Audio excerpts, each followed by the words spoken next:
It is 24 minutes past 7. Good to have you with us this morning. Now, the number of people who struggle to afford their heat, to heat their homes, is set to skyrocket in the next few months as the government support on energy bills is reduced. New figures out today reveal that the number of people in fuel poverty could nearly double from 4.5 million, which is bad enough, to 8.4 million in April. And that's when help with bills is cut, I should say.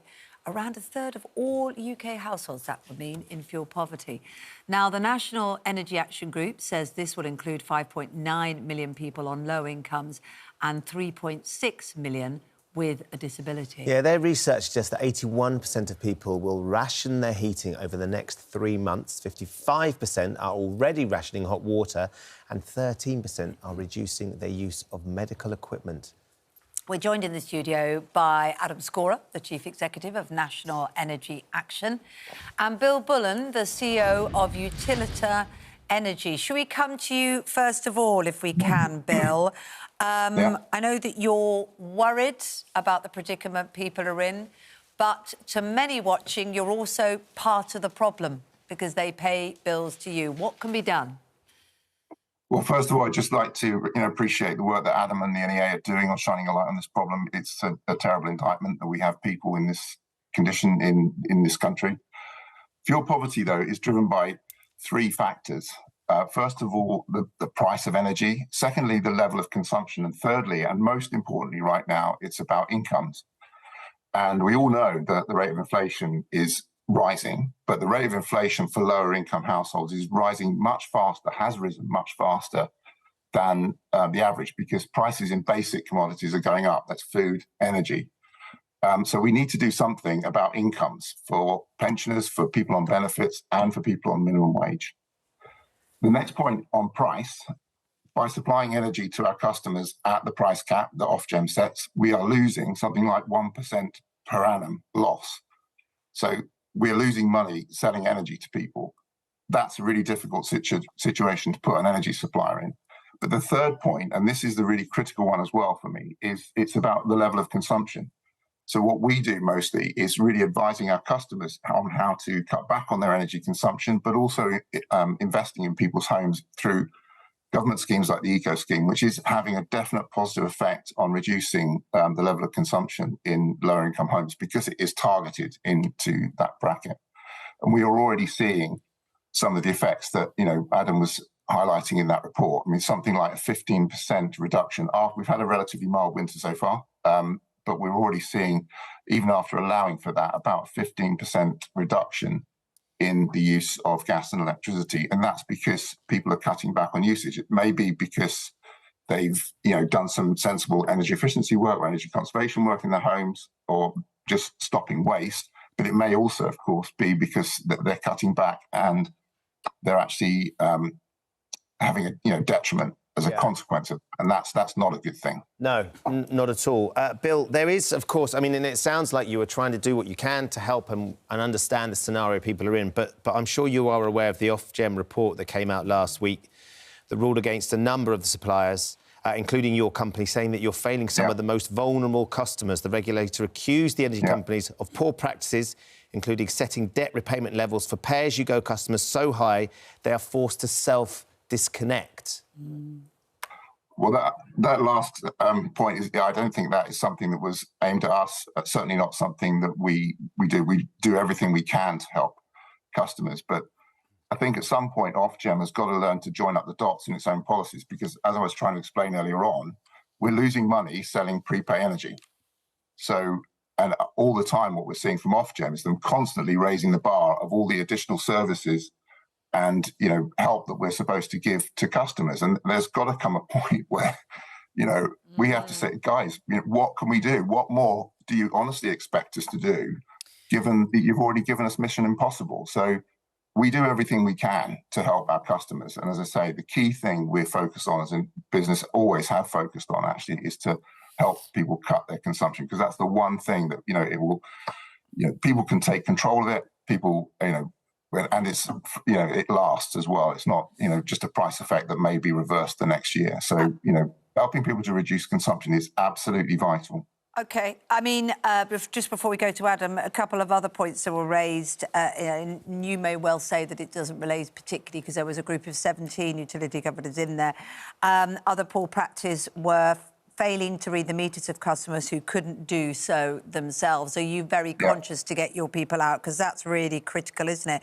And also, are you going to press ahead and offer a discount to people who use energy off-peak? Because that feels like something people would really grab.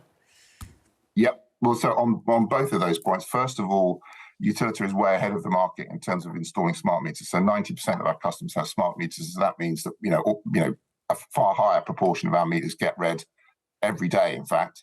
So it's not about reading meters for us. And yes, we've also had a trial where we've been trialing, the idea of getting people to cut back.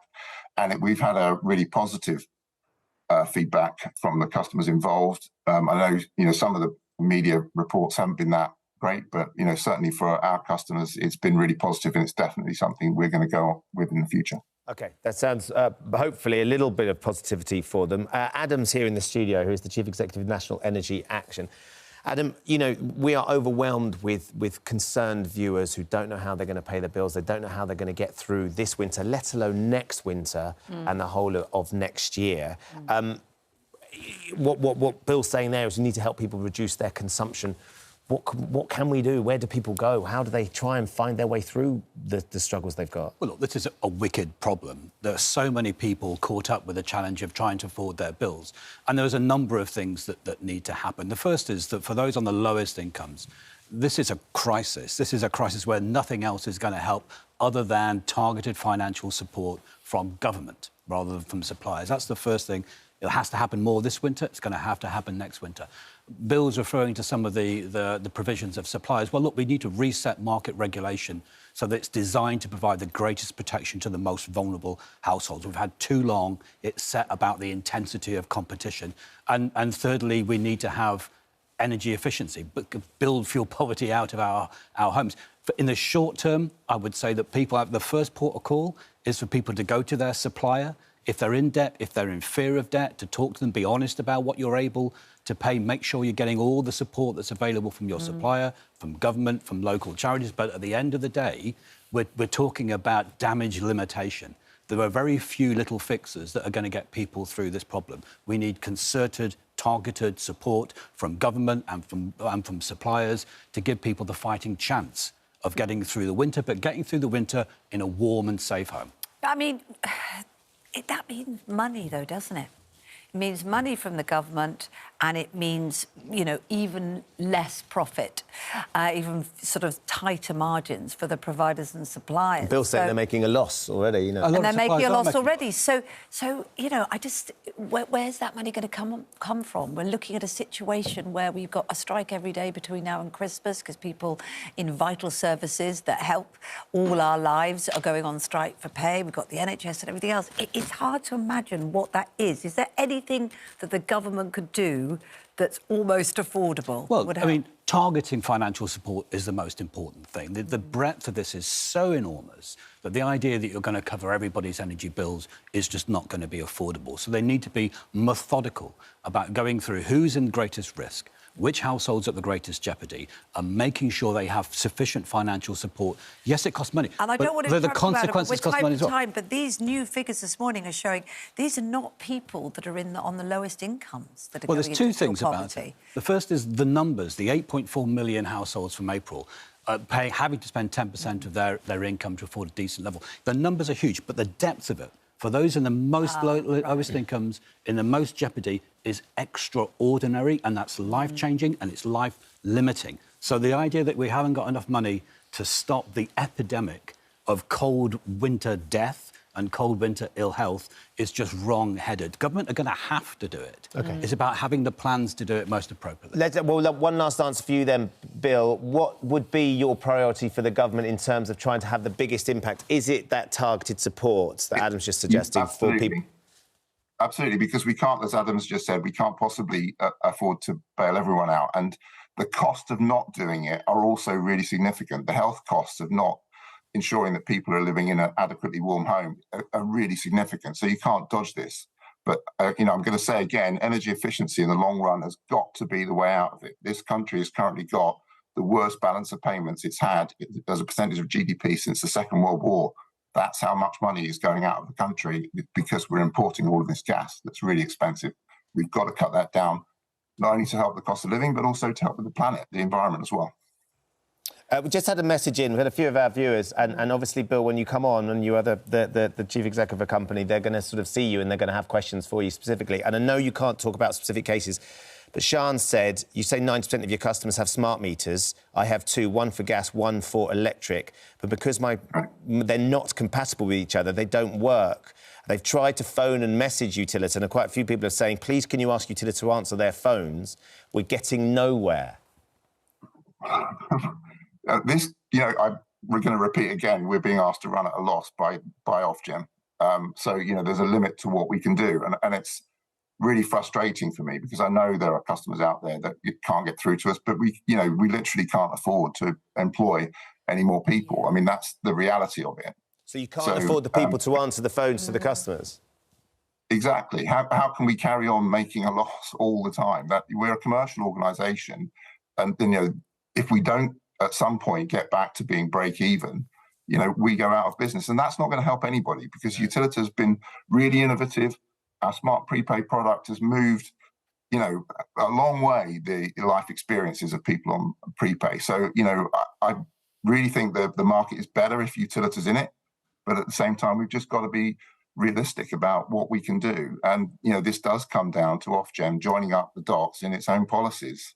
OK, well, look, we appreciate you coming on this morning. That's Bill Bullen, who's the CEO of Utilita Energy, and Adam Scorer as well. Adam, thank you for coming on. Lots of people getting up. So that's the frustration, isn't it? Lots of Utilita customers saying they can't get through. But as Bill just pointed out, they can't employ more people. They're already making a loss. And I bet it's not just Utilita as well. I bet everyone's had the experience, haven't they, of taking the advice of people like you to call and look at the best rates and not be able to get through. If you've directly been affected by any of these issues, if you're very worried about either slipping into or currently in a very deep fuel poverty situation, then you can find help and support at itv.com/help.